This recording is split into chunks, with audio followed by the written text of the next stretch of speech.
So we've got a really exciting day today. We've got a couple of professional mountain bikers who have come to visit our lab today, specifically to do some fitness tests. Today we're interested in looking at the peak power, so the maximum power that they can exert through the pedals, and also the amount of oxygen they can utilise while cycling.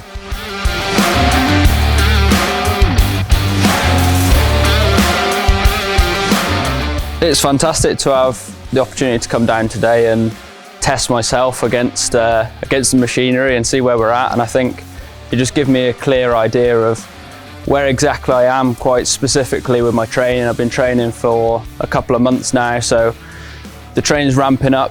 You know, we're pre-season, we're a couple of months out from the first round of the World Cup series, so yeah, it's just a good opportunity to see where I'm at really, and then from this hopefully I can get some good results and make my training a bit more specific off the back of it, and hopefully get more from it in the future. So yeah, it should be a great learning experience and looking forward to that.